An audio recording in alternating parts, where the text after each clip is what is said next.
Hey everyone, thank you so much for joining us today and welcome to the Brooklyn Rail's 603rd New Social Environment.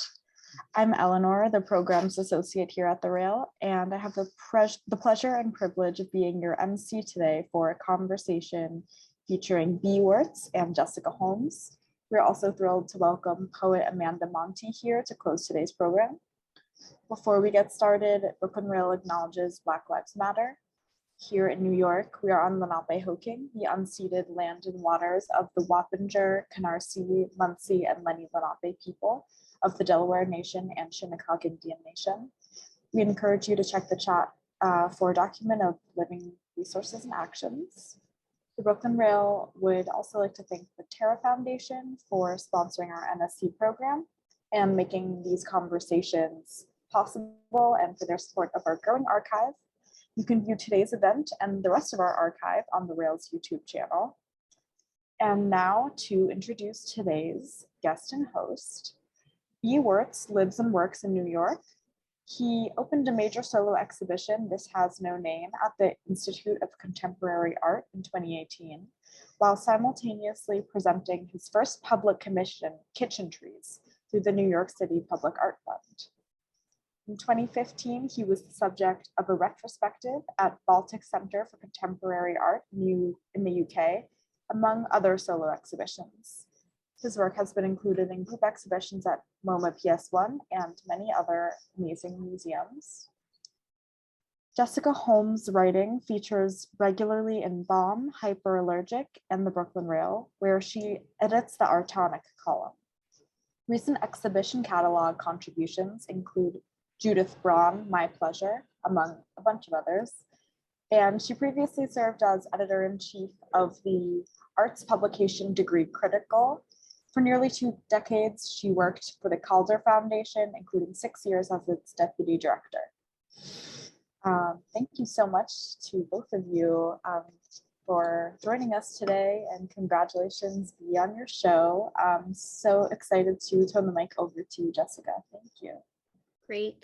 Thank you, Eleanor, and thank you to everyone here in the audience who's joined us today.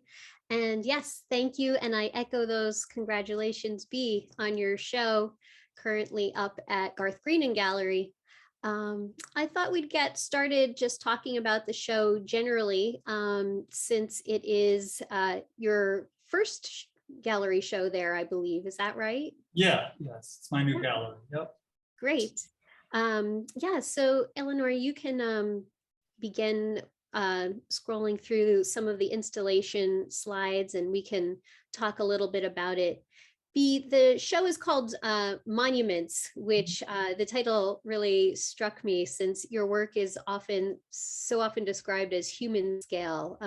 What was the thinking behind Monuments and the works that you decided to include in the show? Well, the title was actually chosen by the gallery, but we're very much on the same page with this because it's like, I thought, oh, of course, that's a great title. Because I've often used that word in talking about my work. And maybe that's partly just because of my interest in sculpture, which for so long, especially other centuries, would basically be some kind of monument to some military figure or whatever, you know, the whole monument thing. But the reason I thought it was interesting in relation to my work is that usually it's very small scale, which is in a certain sense not monumental, but I always felt that it was more of an attitude of monumental. And that's what kind of interested me, that play in something very kind of meek with a monumental attitude, and maybe in my kind of view, representing something in the world that's actually something more important than what might be called monumental as far as like someone's big ego or some event or whatever. So that's kind of what the monuments is referring to. I see. And the show is it's sort of a almost a mini retrospective. It spans about 45 years of your work, which I think is most of your career. It's a little longer than that, actually. Yeah, 76, I think, is the first work, but I have work literally going back to 1969 and 1970. Okay. It's just not in the not anything from that date. But you're right, roughly, yeah, it's a long time. So 45 years of work. What is the experience of seeing them all together works across the decades? The thing that's great about, I think one of the things that's great about being an artist is you're always kind of surprised when it's in a different context. Mm-hmm. I mean, even just like seeing something sitting on the floor and then raised up to the wall, how it changes it. But there's also been always something interesting to me, I guess, and partly because I've been working for so long that I get a kind of odd detachment, which I really enjoy. Like, oh, it's almost like somebody else made that work. That's kind of fun. I mean, I know I made it, but I guess what I'm saying by that is it kind of takes on a life of its own. I think that's what's interesting about art. Whatever my ideas were in the making of it, it has its own life, and then later, you know, you look back and it maybe says something a little more to me or different. Right. So are there any connections that you saw between pieces across the decades that you hadn't noticed before, or that you were recognizing for the first time? Is maybe a better way to do that. I thought it was interesting that the paper bag pieces, they're not literally paper bags, but they're alluding to paper bags. You can see one on the right here in the image. Those I made at Dieudonné, as well as there's a sculpture with some paper fruits and vegetables. That was also made at Dieudonné. So I hadn't seen those in a while. And then these ones you can see one on the left, these ones with the stickers. Right. I thought I hadn't, and those were just finished, and I thought, oh well, the bag things and stickers really go together. Well, I mean, I guess it's kind of obvious, but that was sort of a fun surprise, just seeing them speaking to each other across the room. Yeah, one of the things that you know, that struck me as I was walking through the show the other day is this kind of elevation of these everyday humdrum materials, which sort of, you know, to me was one of those monumental qualities about this show. How do you find the material that you make your work from, or what draws you to different things? I think I'm particularly drawn to the most overlooked, potentially overlooked thing. But because this all has to do, I mean, I even had a show once entitled Survival. I did a drawing called 3 Important Things in 1973, sleeping, eating, keeping warm. So this food, clothing, shelter theme has been a constant for many years.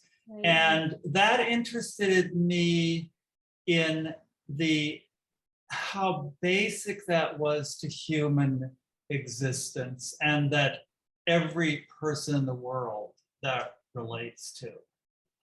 And I just kind of enjoy, for example, there we see it on the left, the plastic bag tree. I made a series of those. I think that was the second one I made. And when I started using the plastic bags, I thought, oh, that's one of the most ordinary, overlooked things. So that really drew me to it. But on the other hand, they had a real visual component with the messages, the designs and stuff. So then, and it also, let me just add here, because from a pretty young age, I started making things with found objects. at one point I realized that was perhaps going to get, I didn't know if that was going to get the best of me somehow. Like, what can I do to add to like a found thing that's already interesting in itself? Right. So I thought, well, if I use something that's really ordinary, that might not be like, oh, look at that beautiful bag. I mean, somebody might say that, but you know, it's not like a particularly arty, poetic thing. Mhm. But that gave me the opportunity to add my own parts to the design of the works, which were formal things. That's, I think, I don't know if that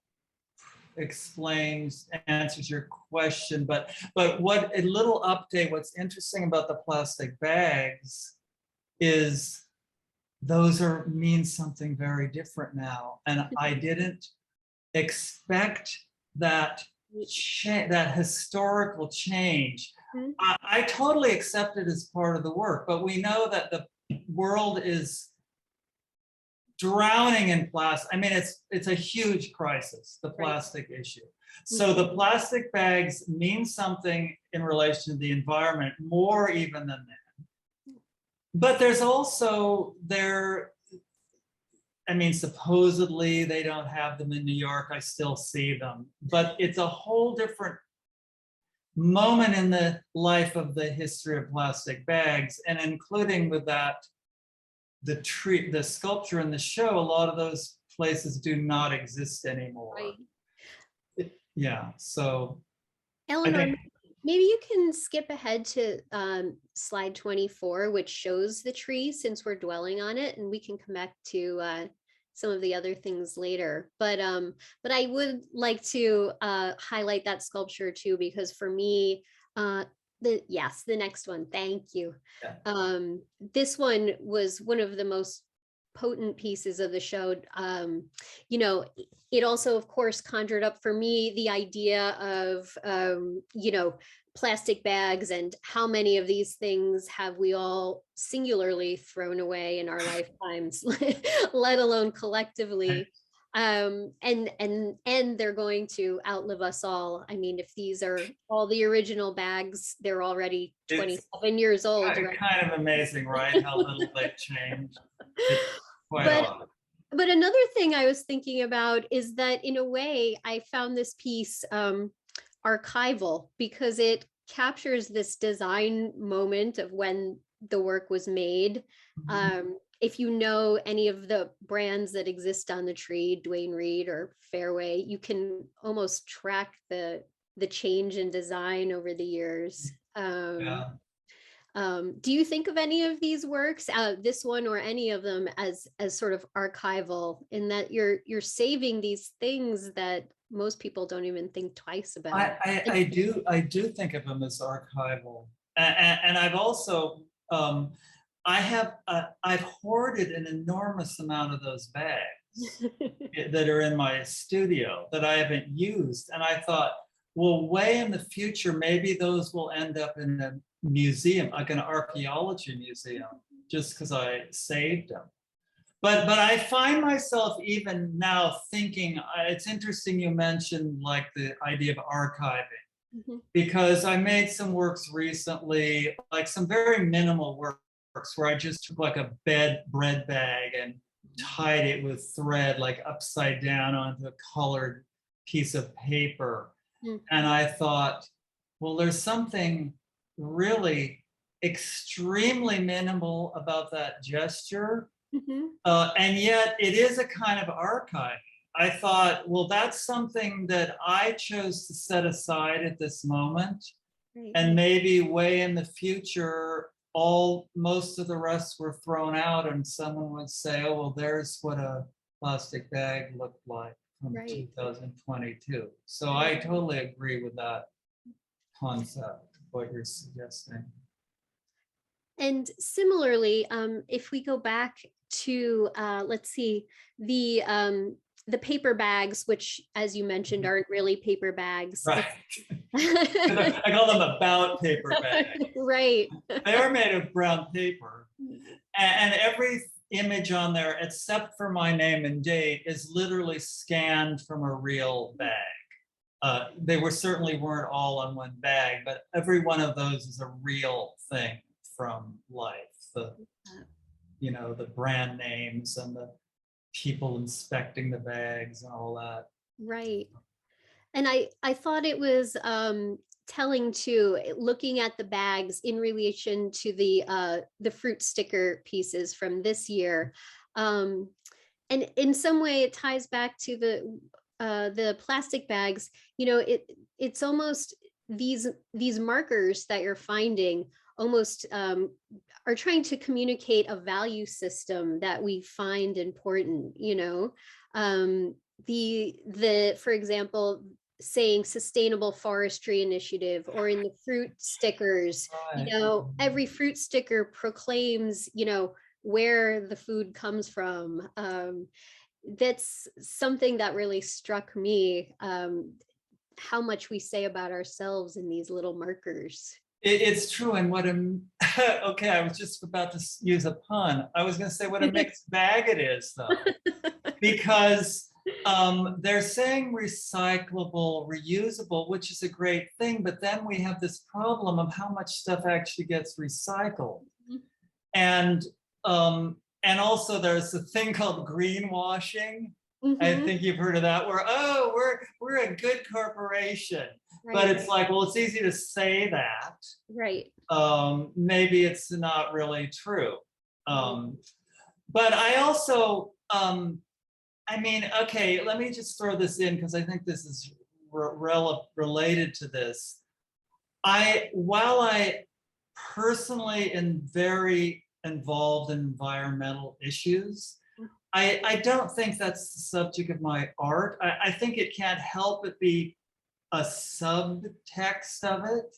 Right. And I would be crazy not to realize that. But that's not what the message more is like, this is our reality. And I'm looking at it. And it's interesting when you say the way you can kind of read them. You can read a mixed message. It's good. People are concerned about recycling. And so, it's not always good or bad, but right. Yeah. Maybe we can move back a little bit to like around slide 12, because I wanted to go back. I originally had been thinking, let's start with these, and I just wanted to bring them back into the conversation, because to me, these three works from 1987, they just so demonstrably show this idea of making something into a monument. Exactly. That's it. Extremely related to the word monument.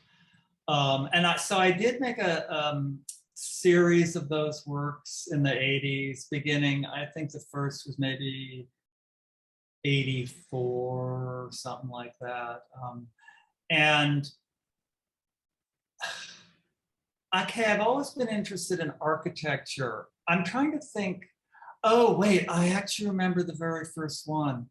I was cleaning out my studio and there was a wooden box that some other pieces of wood were in. I was trying to clean out stuff and I thought, that kind of looks like it. I think I took like a scrap of wood out, like what kind of peaked shape, and put it in it. I thought, that kind of looks like a little building. Because that was my first things I made as a small child, were little houses made of wood glued together that my dad would give me, because he had a garage hobby kind of workshop for the power saw and stuff. So it goes back to those, probably my very first sculptures.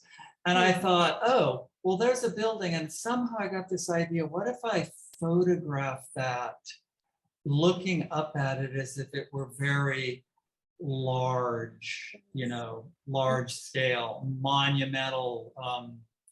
And that's what started this series. So I would be on the lookout for something that I thought could be interesting, photographed looking up, to have an architectural monumental look. And so the one that's on the screen right now, that's a little, I think, yeah, it's called East Village. I found that on the sidewalk street in the East Village. It's clearly a part of a building that maybe had been torn down or something, you know, an architectural frieze or something on the building. And I thought, and then immediately like, oh, that might work to photograph it. Right. So that's kind of the reasoning behind the whole series. Right. I was shocked at how professional looking the photos were, though. The photos are incredible. I mean, I felt a true sense of awe standing in front of the photos, and then to see the little objects sitting in front of it is it's such a you almost don't realize at first it's the same thing. Yeah, I know, that's what I was going for. Like it is two kinds of reality, and a photo is in a sense reality, but it's got its own reality that's different. Yes. Exactly. And it was funny because when I did the very first one, I mean, I had taken photos my whole life. I had a Brownie camera when I was a little kid, but I thought, well, I don't really know how to photograph things. Like, what are these going to look like? I thought, well, and I always like doing things that I don't know how to do. I always encourage other people to do things they don't know how to do, because it's a way to not fall into cliches of what's supposed to be the right thing. So I thought, well, if they looked like really bad, like blurry, like I was driving by in a car and snapped it, maybe that'll be fine. But nope, they looked like, we can see, very architectural. Right. It was a kind of an interesting surprise. Eleanor, maybe we can show everyone the next two as well, because there are 3 of them in this show. The silver lampshade. Yeah. I probably just got that in a hardware store. Appealed to me. And that I just found out from an old friend, artist Richard Blows, who Hudson used to show. He came to my opening. I for all these years, I've had no idea what that thing was. Yeah. There's little wires in it. I thought it was some kind of electrical motor or something, you know, because often they have those coils of wire. But he said, oh, that's from a television. Oh, interesting. Exactly. It somehow had to do with magnetically directing a beam or something. Oh, wow. So that was fun. I mean, I didn't have to know what that was. Right. It's okay. It's like, but then, oh, well, that's interesting. You can learn something every day. So. Does knowing what it is now change the work for you at all? It doesn't change the work, but it adds to my understanding, and that's fun. Right. So I think later I would find out things. Oh, there was one thing I did. I thought it was a cheese grater, and I even called the thing grater because I nicknamed them. Right. In parentheses. And it turned out to be actually a toaster that you put on a campfire and lean the toast against it. Oh, interesting. That was fun to find that out, but it didn't really, the work still functioned the same. So, right. Yeah. And yeah, we'll move to this one, which is, I believe, the earliest work in the show. Yes, I noticed that. This is a funny one. Yeah. This, I was telling you a little bit about the history of this. I think my dad gave me this plastic box. So this would have been sometime prior to 1976. And I'm remembering, now the world wasn't full of so many plastic boxes. So this really appealed to me. Oh, plastic box, how cool. But it had a crack in the top, which is, I believe the crack is right under my name. So, a crack in the top. I decided to figure out a way to use the box anyway with the crack. So I did that little drawing, which I put under the top. and I drew a line where the crack was, and then I added a lot of other lines on the theme of a crack. So, and then I wadded up those pieces of paper and put it inside. I feel this work, as I think about this now, seeing it again, I think it very much has to do with my interest in Marcel Duchamp, who was obviously important to me from very early on. I'm thinking of the with hidden noise piece with the things inside. So, okay, so I put the watered up plastic and I put the drawing with like expanding on the crack theme. But then I thought, where did I come up with that funny text? Ha ha. There's something I really like about the absurdity of it. It's a little Dada-ish in a way, but then I realized, oh, I made that text out of letters with only straight lines to relate to the cracks. I'd really forgotten that. Yeah. Till just recently. So that's how that came about. It's a funny little story. And it also sort of alludes to, you know, some of the humor that does crop up regularly in your work. Yeah, I hope there's some humor. I hope people see that. I'm glad you said that. Yeah, the bag, it was funny, the paper bag works. I put my name and the date, like the artist's signature, but I just added it like another like thing that would be printed on a bag. So yes, you have to really sit, and if Eleanor, you can show the next one to go back to the bags for a second. I mean, you really have to sit and read every label to realize, oh, your name is in there's the signature and the date. Exactly.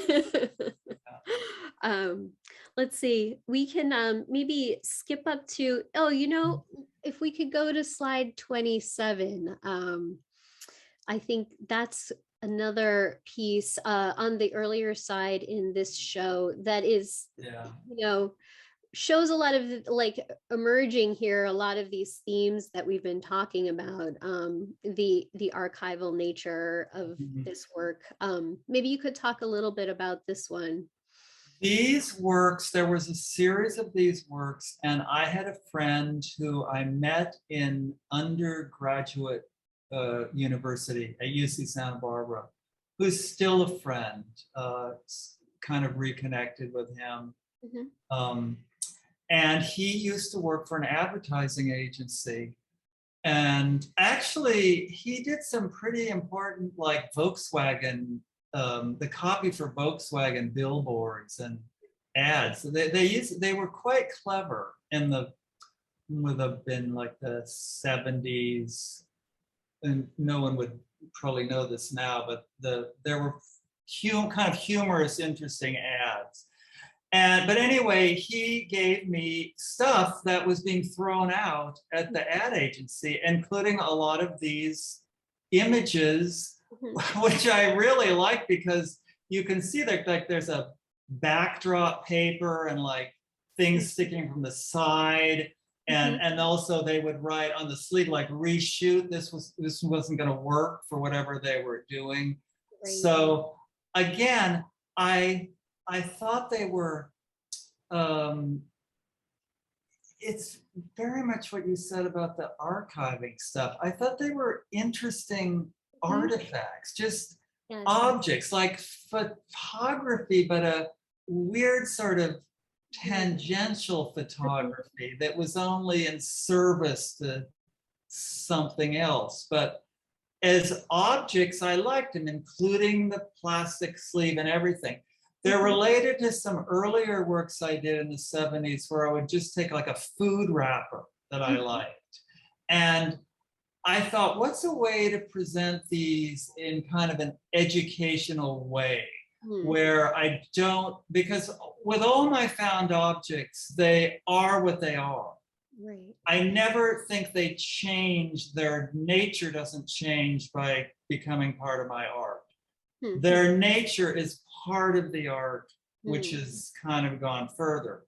But I thought, well, maybe, so I got this idea of just a little minimal kind of wooden base with the wires, just presenting this as an object for contemplation, Right. kind of. And so, yeah, that's that kind of explain. Yes. And it's interesting that you say that it's important that to you that the objects remain what they are. If we go to the next Exactly. one, which is a much more recent work, but Yeah. I saw resonance, and the subject is a little bread bag tie. Yeah. Did you make the slide of this bread bag tie? Well, this is an interesting work also historically, because the slides were taken many years ago. I mean, we don't have slides anymore. Right. I mean, I don't even know if you can get them processed anymore. Right. So I had those, I found them in my little like drawer in my studio. And I thought, oh, I got an idea of, oh, well, I'm gonna use these in new work. But of course the bread ties still exist or whatever. No one quite knows what to call those, but Right. we all know what they are, the bread fasteners. So I just paired it. It's not the same one. So that's the difference, like the big photo object works, the architectural one you just showed, that's the same thing. This is only, it's relative, the actual thing, but very much the same idea. There's the real thing, there's a representation. The representation is a real object because it's a slide, and it's also now a historical object. Right. Yeah, it kind of Right. goes back to that archiving nature. Right. Did you many years ago take the slide of the bread tag? Or yes, I did. I took all those with some idea in mind. Yeah. I don't know if I was thinking of just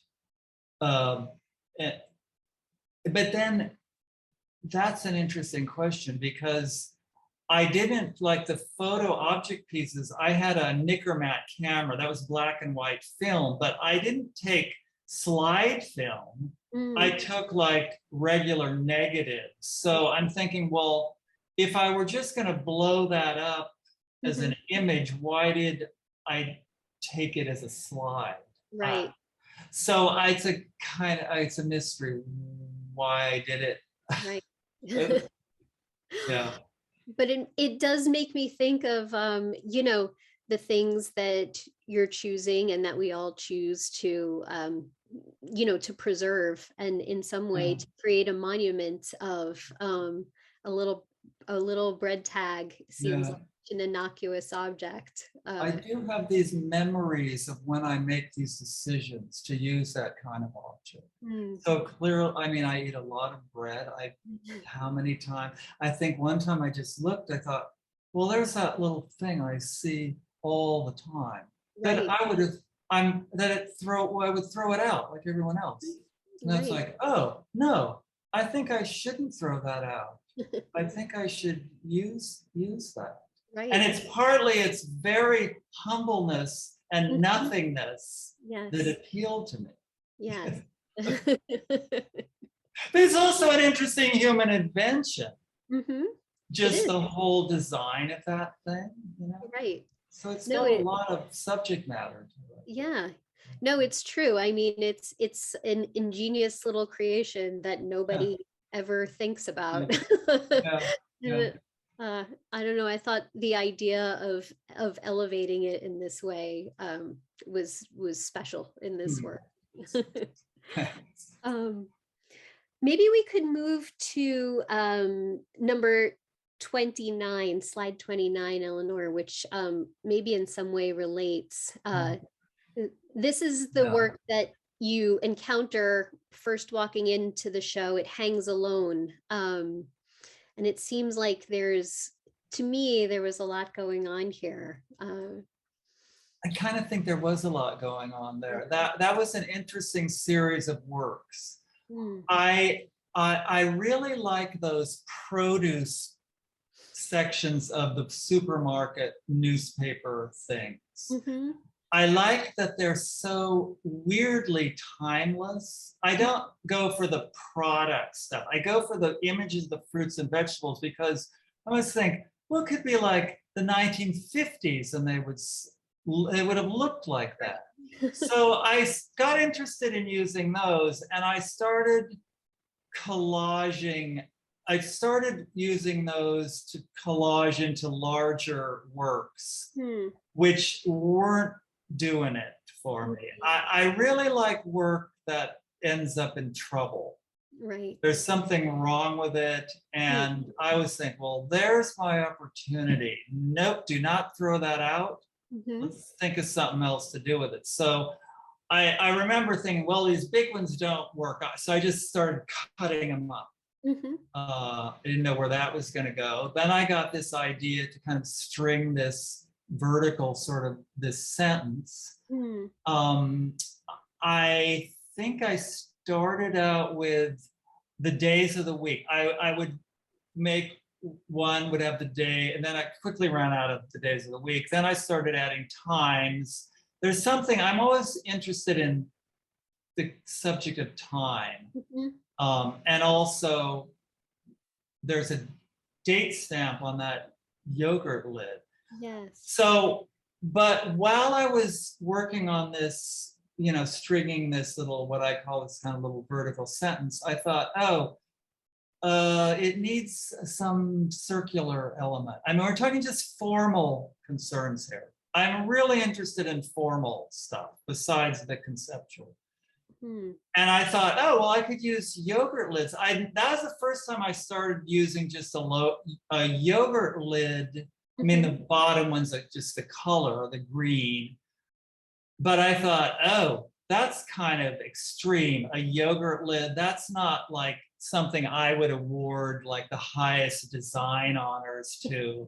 But I thought, but it's a real. I like that it's real. Right. And so that's how the yogurt lids ended up in that series of works.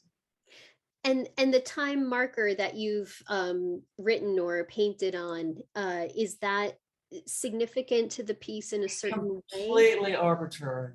Completely arbitrary. I just thought, yeah, let's just put that time on it. And now that piece is associated with that time. Yeah, I mean, I clearly have like, I mean, that's kind of Duchamp in a way, or even John Cage in a way. You know, I had a big interest in conceptual art from very young. I think it's pretty obvious. So. Right, yes. Okay, maybe we can move to the next, Eleanor. And, you know, I, of course, this work that we were just looking at with the yogurt cups is hangs, and it kind of introduces this idea of motion, which I see in many of your pieces throughout this show. Yeah, I mean, sometimes there's even a breeze in the room and things actually move. Sometimes that's problematic. Right. Yeah. Well, this piece, it's a little hard to see because of the background, but there's the two wires on the right are suspending white mesh plastic bags. That's another object that I just saw all the time and thought, oh, I could use that in sculptures. And I thought of these works as being rather plant-like. And that kind of goes with what you said about the motion, because of course plants always have motion, implied or actual. When they're in the world. And it also, these works had to do a bit with what I know about Ikebana, which is the Japanese. It's, I mean, I had to learn, my friend got interested in it. I had to learn, oh no, that's not just sticking flowers in a vase. That's a whole art form, philosophical art form. I got really interested in Ikebana. So I think a lot of these works were kind of inspired by that. Also. Yeah. Actually, maybe it's a good time to go back to the piece with the fruits, number 25, since we're talking about flora and movement, because this one really incorporates a lot of that.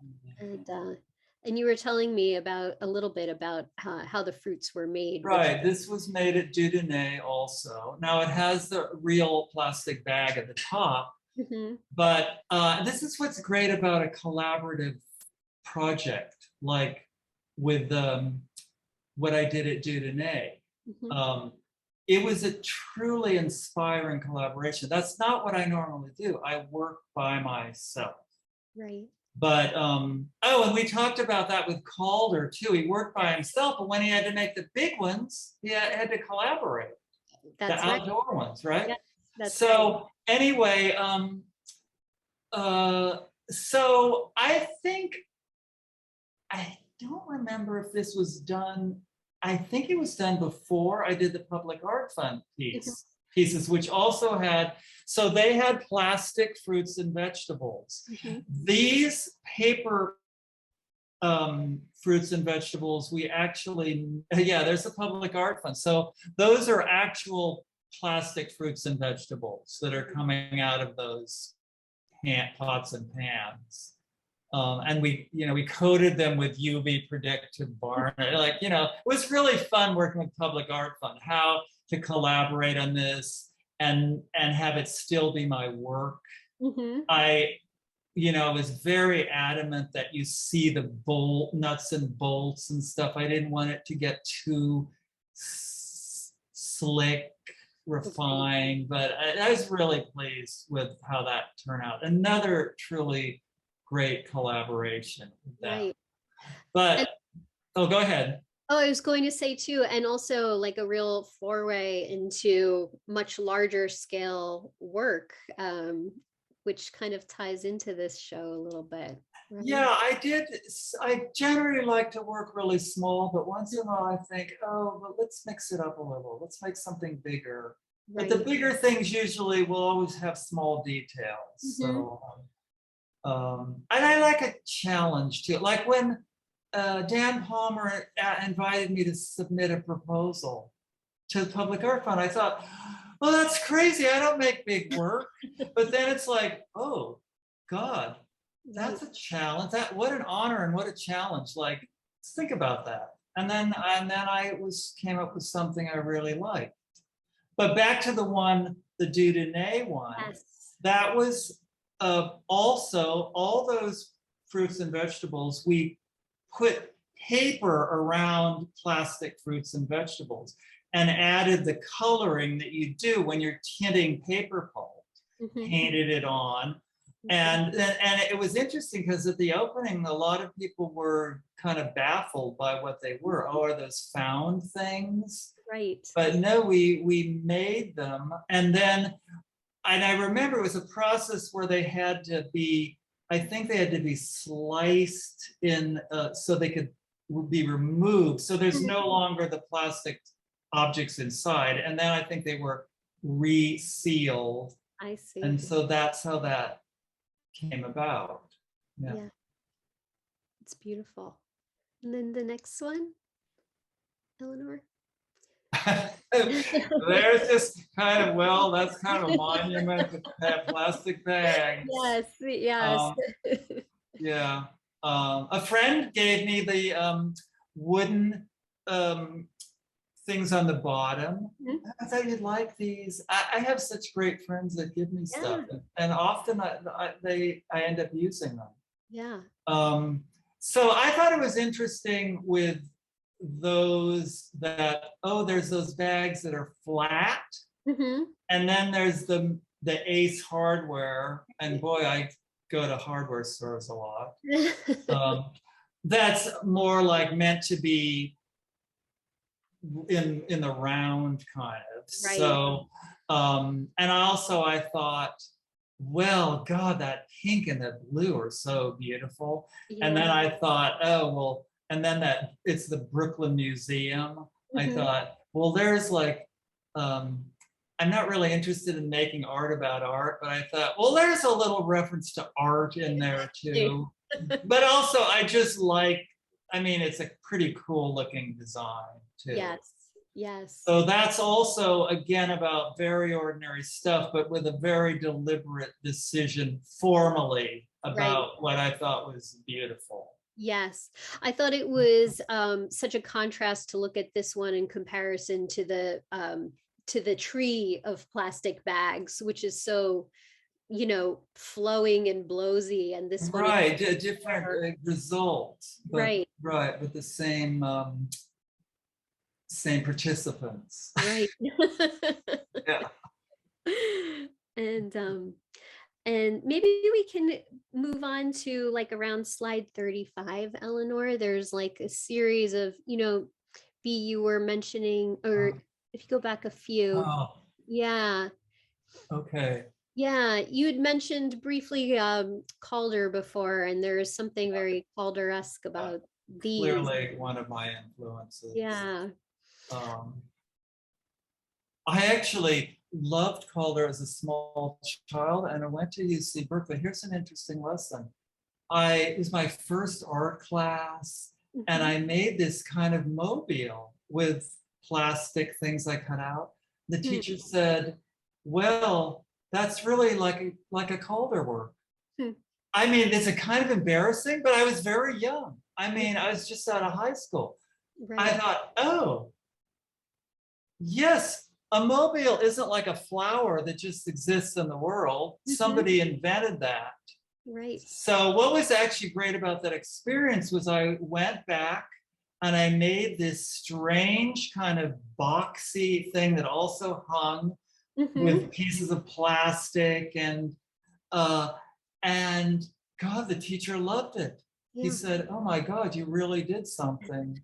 And that was like, oh, well, there's a good early lesson in like, well, you can be influenced, but don't plagiarize people. Right. But anyway, it's all to say, Calder. I would say, okay, I list Duchamp and Warhol among others, but Calder probably maybe the earliest, really from my youngest age seeing those and not even really understanding what they were except some incredible object in the world. Right. You know? One of the things I think that your work has in common with his is like the profundity of play, really. Yeah. Is that something that you think about when you're making? Oh God, I mean, I don't know if I so literally think about it when I do, but I'm always interested in people's writings and discussions about the aspect of play, how play relates to the adult world, how it relates to art. I mean, literally, I used to sit on the floor as a kid playing. And that's what turned into making art. Right. I do think of it as playing. And I also think if it's not fun to make art, then why do it?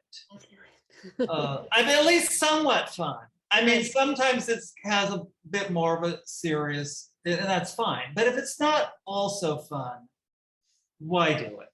Right. My feeling. So when you go into your studio to work, do you go in with a sense of who knows what's going to happen today, or do you work in a different way? Usually get some little idea. I'm not a very disciplined, like, well, it's 10 o'clock, time to go to the studio and get to work. What am I going to do? No, I just have things come to me. And then I want to do it. And often it doesn't work. It create, like I said before, it creates a problem, and then I have to do something else with it. Right. And that's like that's where the real fun comes in. I mean, maybe it's kind of frustrating, but it's super interesting. Yeah, that's great. And maybe just go a little forward, Eleanor. Yeah, that one is, somebody asked me what that is. It's the little pull tab of a olive oil can. I don't find those anymore at Trader Joe's. They only seem to be in glass bottles now, but for a while they would come in these cans and you'd pull that little tab out the top. So again, another little kind of, you know, red, fantastic little thing in my mind that I wanted to just sort of give its little special place in the world. And another little human invention that is maybe Exactly. part of a bygone world now if you don't find them anymore. Yeah.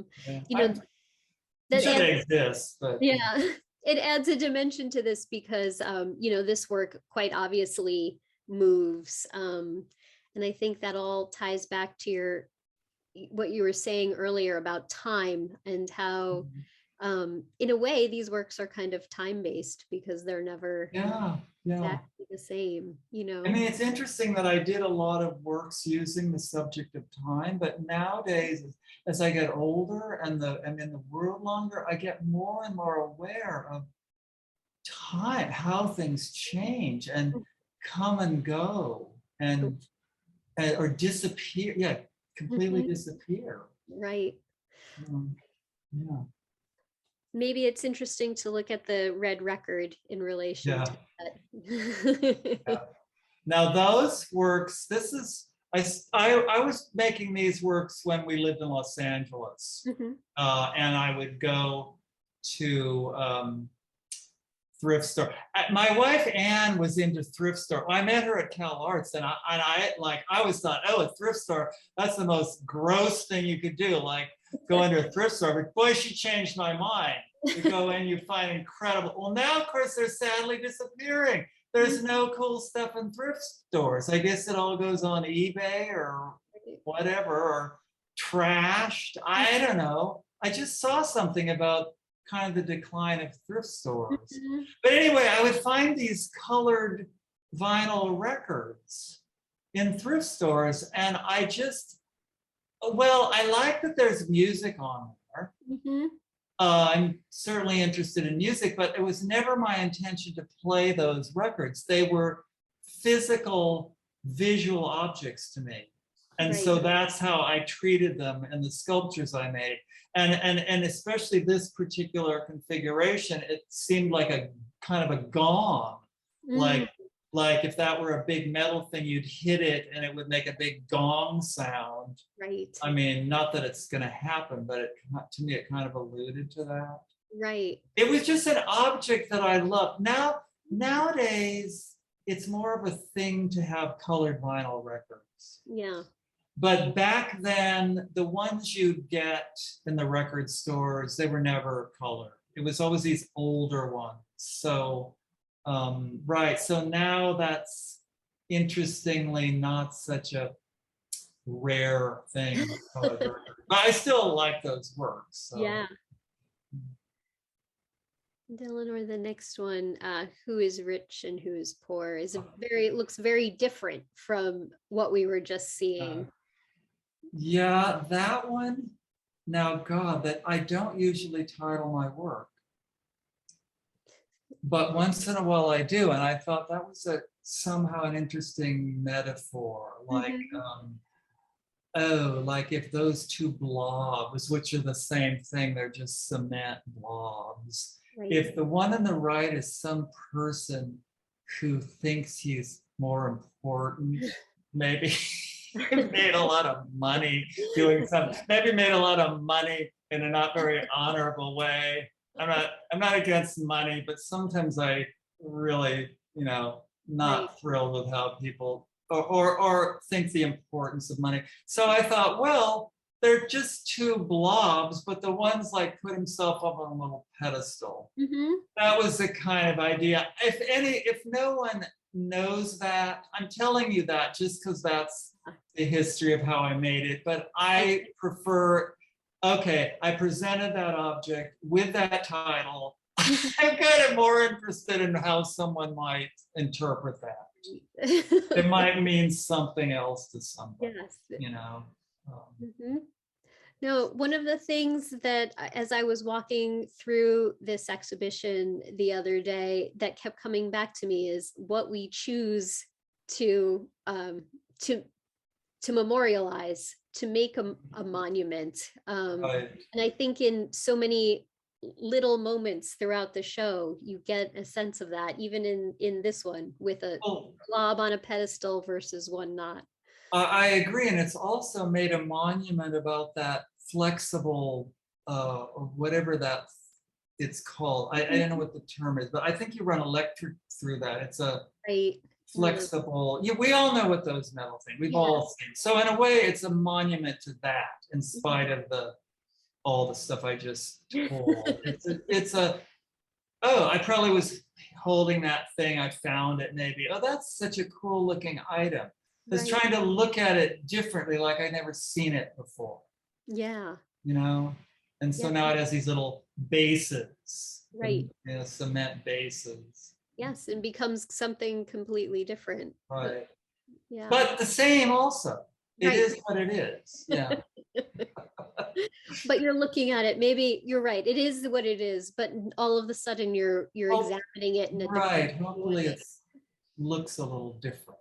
Right. And maybe we can end on number 41, which is another one of the rare ones that you've titled The Tower with Holes. Oh, yeah. Sort of relates to that piece. Yeah. That's pretty monumental looking. That could almost be something in a big park. Right. Or something. That thing, I found that thing. I have a feeling that somebody made that to put drill bits in. Oh, yeah. I don't think I took a drill and drilled all those. I think I found it that way. Clearly that little metal leafy kind of thing is a found thing. Right. Almost getting a little too much personality for, but then I put the can and the rag on top, so I felt, well, that's okay. It had its purpose to elevate the can, which is, well, the can and a little piece of rag, which to me are the real stars of the show, and the most mundane, ordinary parts of that. That's right. And I feel like, ending on a tower is a great note. This has been really wonderful. And well, thank you so much. You had great questions. I knew you would, and comments, so it's been fun. I've so enjoyed getting absorbed in this show and speaking with you about it. Thank you. Okay, thank you. Wow, thank you so much, Bea, and thank you, Jessica. It's been such an incredible conversation. I've been also just having the best time. It's been just really a pleasure and an honor to hear you both speak. And we do have a bunch of really great questions from the audience as well. So I think now would be a good time to check some of those ones out. So our first audience question is from Kara Hamilton. Kara, you should be able to unmute now and ask your question. Hi, first of all, I wanted to thank you so much for your work, and I hope I get to see the show. I'm in Toronto, but also I wanted to say that I teach sometimes, and I think that you're probably one of the most influential artists of our time. So yeah, thank you for everything you've given us. My question was, I really just wondered what you thought about people calling your work anti-monumental. Well, first of all, thank you for your comments, and great you teach, because I really have fun teaching too. It's yeah, I like it. But anti-monumental, I don't know if I do. I'm not thinking that I've heard that term. Okay. Because and I guess maybe, have you heard someone call it that? I think. Yeah, I have heard it referred to that way. I don't know if I agree or not. Maybe that's why you asked the question, because I don't think I would use that term. Right. I'm not against monuments. I'm not like out on a crusade like monuments are awful. Right. If somebody designed a great big one or it was architecturally good, I mean, I wouldn't be against that. I just not what I'm interested in doing. And also, I can't be really anti-monument anyway, because so much of what I'm doing is based on them. Right. Based on that attitude. So if I were really anti-monument, it wouldn't have a lot of my subject matter. Right. Right. But it's a good question. I'm glad you cleared that up, because I would, yeah, if somebody said that, I'd say, well, why are you saying that? I don't think that's true. So Right. yeah, I guess that would be my answer to that. Okay. Thank you. Yeah, you're welcome. Thank you, Kara. That's an awesome question. Thanks, V. Our next question is from our friend GE. GE, you should be able to go ahead and unmute. Thank you so very much. And what a wonderful variety and so many intersections of so many ideas and objects and things. When did you first realize you could make things that might probe the ways of humor, profundity, and even I was even thinking later than of personification and deep reverences and all-out playfulness? Was there a flashpoint, or was it something that came upon gradually? Oh, that is a really interesting question, and you're making me really think about that. I think it came on gradually. And I would say, well, maybe one of the places it started was my dad. Well, my dad, that's a whole can of worms, my relationship with my dad, but he had a really good sense of humor. He told jokes all the time. So I'm thinking, when you asked that question, I thought, well, I grew up hearing jokes. So I was already interested in humor. Then I'm thinking, okay, I'm thinking to myself, little kid gluing the blocks together to make houses. That's not particularly humorous. But then I got interested very early on in conceptual art. And with someone like Duchamp, I think there's some definitely humor there.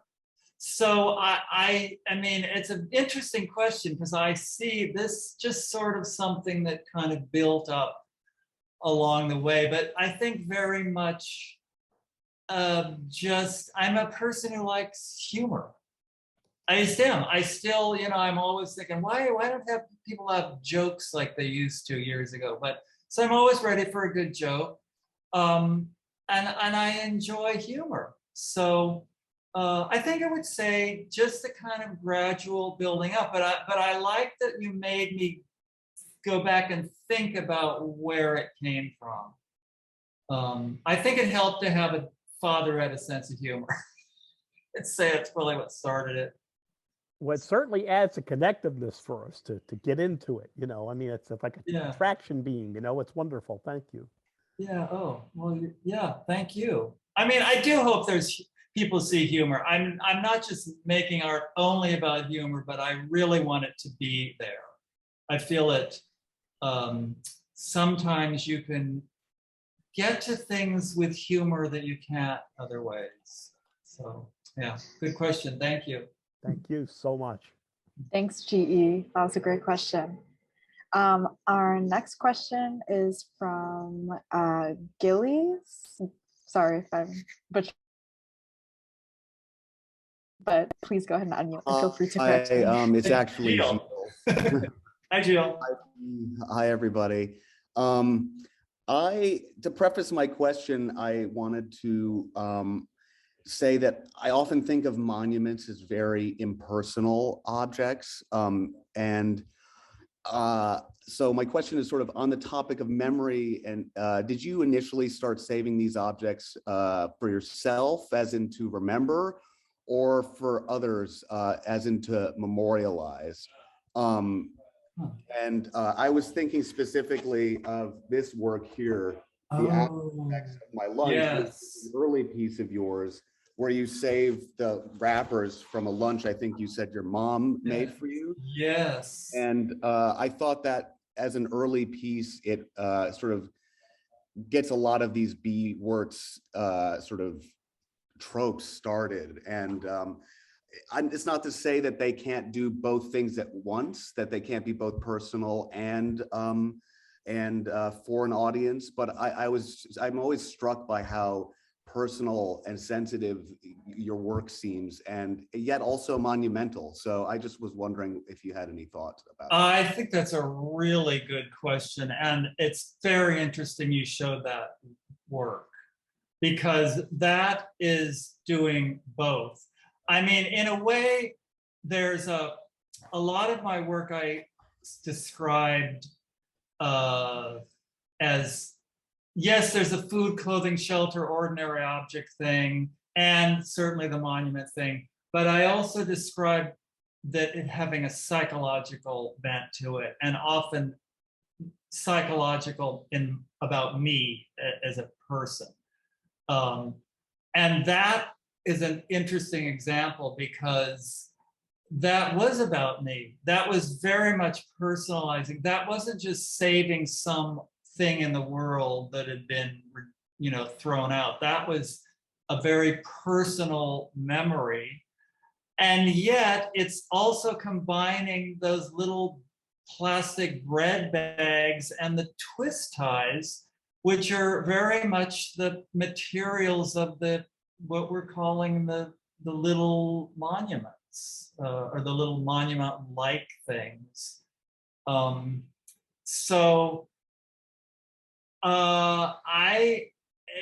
I hope I'm answering your question, but I would have to say, I clearly can't look at things as being too impersonal, because ultimately it's about me. However, even just choosing to use my initial, I didn't want it to literally be about me, my ego. I wanted it to be about me as an artist among all the other artists, what I was driven to make. And so maybe that's where the personal parts come into it. And I thought, but no one really needs to know about me. They can see this as personal, but do they even have to know what sex I am even? They should learn, well, who I am with my putting art into the world by looking at the art. Does this answer your question at all? Okay, yeah. So it's definitely a mixture, personal and that more kind of detached saving of ordinary stuff. It's very much combined. So yeah, thanks, good question. Thank you for that question. And B, I have so many questions that I want to ask you, but I am going to narrow it down to two. Maybe I think they're short, maybe not. My first one was inspired by the question we just heard, and it's, do you have a favorite monument that you visited and why? And also I want to know, why do you prefer to not title your works? Okay, two good questions. Now, you mean a favorite monument, like something out in a park somewhere, that kind of thing, or a city? Is that what you mean, like a monument? Sure. However you want to answer it. Yeah. I don't think of a favorite monument. I don't. And also, now here's something interesting. I grew up in California. I mean, I didn't move here till 1988. Well, that was a really long time ago, but I'm a really old person. So I spent a long time in California. And I don't think we had monuments there to the extent that the rest of the country does. I really don't. So I think that I can't really think of a favorite monument, or it was probably just something I started to notice in the world, especially traveling. And that's what got me interested in playing off of them. But I didn't, maybe it says something that I don't have a favorite monument, because that's kind of what the whole thing's it's about. It's about not being interested in that kind of grandiosity. It's about making a monument to something small that's ultimately more important to human existence. I don't know, is that a okay answer or not? Definitely. And the other question had to do with, what was the other second question? It's about why you don't like to give your works titles. Titles. No, that's a really good question. I rarely do. And it's not great for keeping track of stuff. It makes it more difficult. Okay, but I will say, I don't think Barbara Kruger ever titled one thing ever. So of course you can at least read the text, but but I had to do what I needed to do. And I did not want to give titles generally, because I don't want to direct a person's interpretation.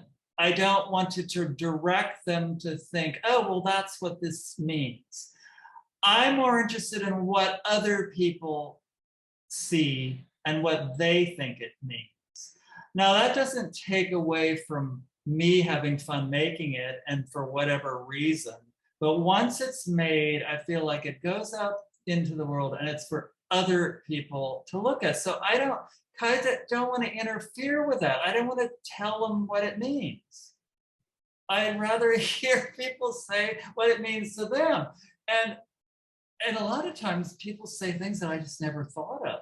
It's like super interesting.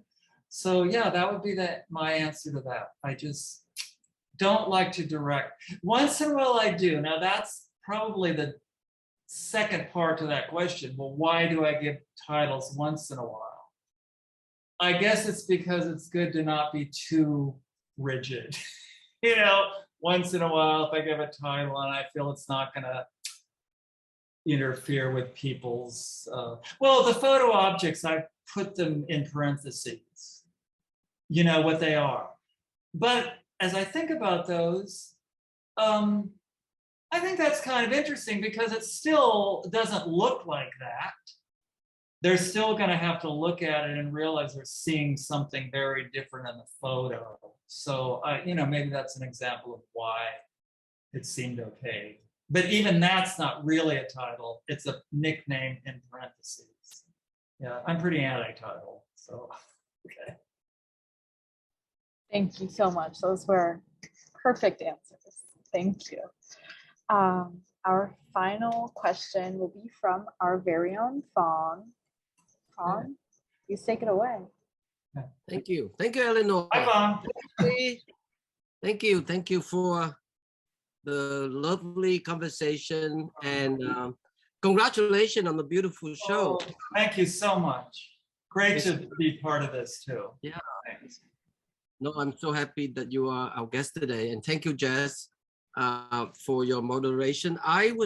Because you mentioned a few times already the aspect of playfulness, of to be playful. I can't help but to think of Machunas, Fluxus idea, especially, you all remember in 2013, there was a huge show at MoMA. And I remember being so taken by that huge project. It's called 1 year, between 73 and 74, I think, where he consumed everything, things that he ate, you know, mostly cotton and, you know, medicine he took, you know, things that he drink, and he saved it all. His whole entire war there. Just brought up because the whole idea about archives, hoarding, archiving, and all of that. So I just wondering, the first question is that, is there a rapport, relationship you have with Fluxus? Because I know that Machunas was very militant against those who would join Fluxus and make it academic and brought kind of justification, theorizing. He just simply want his friend to be playful. So that's I'm not hugely knowledgeable about Fluxus. I mean, clearly I know about Fluxus, and I do think your example, I think that's a very interesting relationship, that work you just described with a lot of what I do. So that was pretty cool to hear that. I thought, yeah, that's definitely related. Fluxus, though, maybe, and clearly I've seen a lot of Fluxus work that's pretty great. But maybe there's something for me, again, and like you said, oh, well, it was sort of this club you would only allowed to be in. So I kind of think, well, that's a bit like making some kind of religion, which I'm not interested in. So maybe that's why I'm not so knowledgeable. I like a lot of Fluxus work, but I'm not into some kind of, I don't want to call them a cult, but make interesting work. But was it so necessary to make sort of a club where you excluded people and you had too many dogmatic rules? The fact that, as you said, a lot of it had to do with humor and stuff, well, that I think worked out actually really well. And maybe that's one of the reasons we still pay a lot of attention to Fluxus. Because if it had been too serious with too many strict rules, there's a kind of a reason to not be into it, you know. Right. Well, what about me? What about Auto Povere? Because it sort of came to be in the late 60s and the early 70s, the time you were a student at right. That's another, I mean, I would say I know more about Art Povere. There was a big show at PS1. I think, I don't know if we had not moved here yet or was after we were here, but I remember that show. I'm definitely interested in that. Again, that also got, again, it was sort of like a big club in a way. And I do like a lot of Art Povere work, but sometimes it got a little too grandiose for my taste. I thought, well, this is Art Povere, but then it's these big, giant things that's sort of taking up a lot of space and have a lot of attitude. So maybe that's maybe a little resistance to the thing, but certainly extremely important. And I also, the fact you brought that up and Fluxus, I mean, they clearly had some influence on me, but then I think I see where I kind of would depart from their sort of tenets of what their dogmas or whatever. Not really dogmas, you know what I mean. I do. I just think that you're a poet with your own independent mind. Nice. I'll take that. Yes, I'll take that. That's good. So thank you. Congratulations. Great. Thank you again. Thank you. And back to you, Eleanor. Thanks, Vaughn. Thank you once again to Bea and Jessica. It's been a fabulous afternoon, great conversation, and we had such fruitful questions today, which has been so great. We do have a tradition here at the Rail of closing our community events with a poetry reading. And today I am thrilled to welcome our Poet Laureate of the day, Amanda Monti, to the stage. Cross-disciplinary poet based on Lenape/Queens, Amanda Monti works with vowels and wormholes. Their projects alternate between performance, sound, translation, and collaboration. Amanda's poetry collection, called Mycelial Person from Vegetarian Alcoholic Press in 2021, has been adapted for radio as Spore Radical at Montez Press Radio. They are an editor at Litmus Press and sell ice cream in Ridgewood. Thank you so much, Amanda, for joining us today, for your sharing your amazing work. And I'm thrilled to pass the mic over to you. Hi, thank you so much to the Brooklyn Rail for inviting me to close off today's conversation on the very complicated subject of monuments. It was very insightful to hear about your process. Bill. So I'm gonna close off today's talk with 4 poems.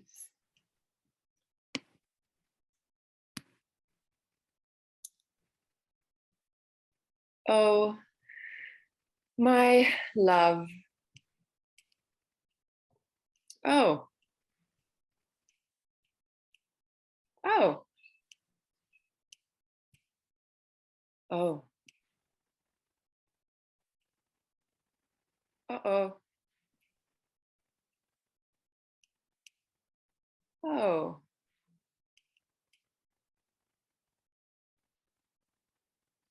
Oh. You.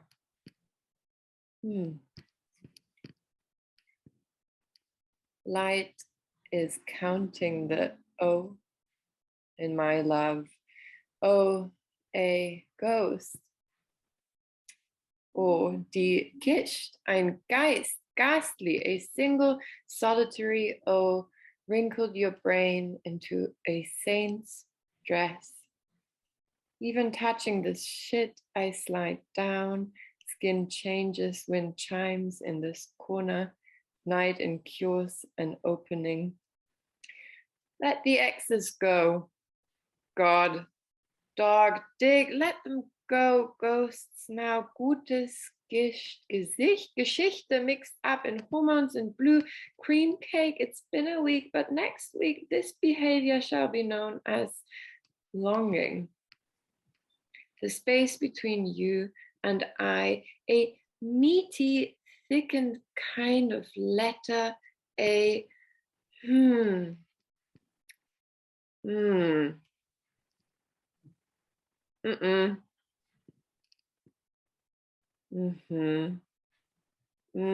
magenta, thick tissue-lined walls, fleshy, and system collapses because of abundance.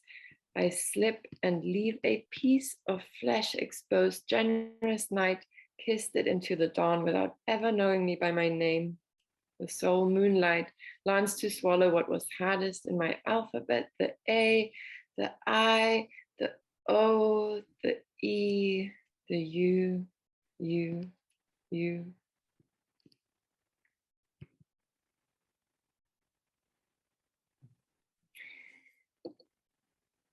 A kink in space. The stellar debris spanked us into flesh and soul, and the only thing we got to keep was the sound. In the moment of its speaking, I asked the mountain, "What is love?" And the mountain responded, "What is love? Love, love."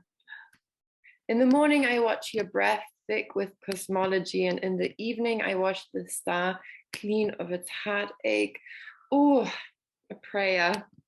A vowel. You breathe. Here comes the heat. Wait. Oh, wait. I asked the moment, "How come you fall? How come you feel?" And the moment said, "There once was a star who in its death had made a form you learned by heart." In the morning, I make oatmeal of star crust, and in the evening, I am sucking on your eyelash, and you will never know how long and slow your beauty is. Only sometimes an inclination spins quietly as you get up, make coffee, and hear the primordial spank still echo in your memory of the future. A soul visits you but never stays for long. You wait in holy center, wind passing through your heart, hearing yourself in every star I ever washed. The spirit that swells in our spit teaches incessant thank you, teaches that only mountains get to keep the rest.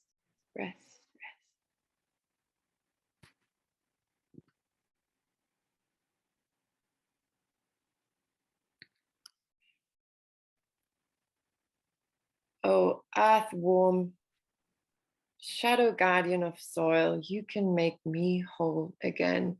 You can make me whole again. You can make me whole again. You can make me, oh,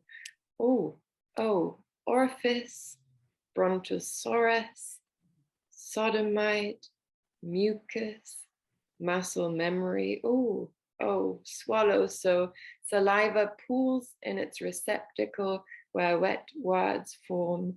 This our speaking sustained by water and spirit. Quench it, my lover, not luminous, but ask, my lover, the peonies, the thunder, the way an eye turns outward. Bloom, bloom, my lover, will you be slower? Inward, only a piece of pollen atop a bean could be absolved of this dim heresy. And this is the last poem.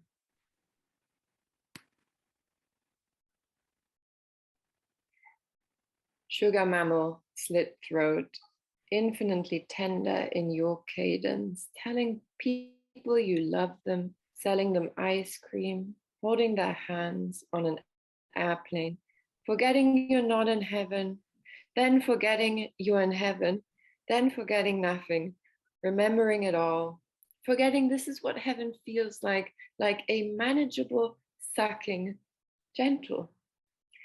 August, I gave pleasure to paintings 30,000 years ago. I'm etching here into my lover's language. Here, I was here. Her body changes lines here. May, the social depends on more or less convenient agreements of how to measure space and time so that we might walk on similar paths, routes. Lines are created as an effect of the repetition of certain walks and expressions. Laugh lines, furrows through the forehead, here, here, here. Well walked upon forest paths. But the paradox of the footprint is that lines are both created by being followed and followed by being created. June, will you find your name on the way back or walk a different line altogether? It's by following some paths more than others that we acquire a sense of who we are. July. Yesterday we sold out of pistachio, cookies and cream, matcha, Earl Grey lavender. Attention orients towards person with strands of cloudy gray hair. I ask, waffle or wafers?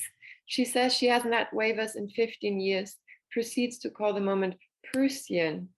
I have no idea what her comment is referring to, respond, Proustian ice cream temporalities. She laughs approvingly. The line behind her is getting long. What would it be like to lick where the ice cream goes? It drip drops onto her collarbones, her neck, her fingertips.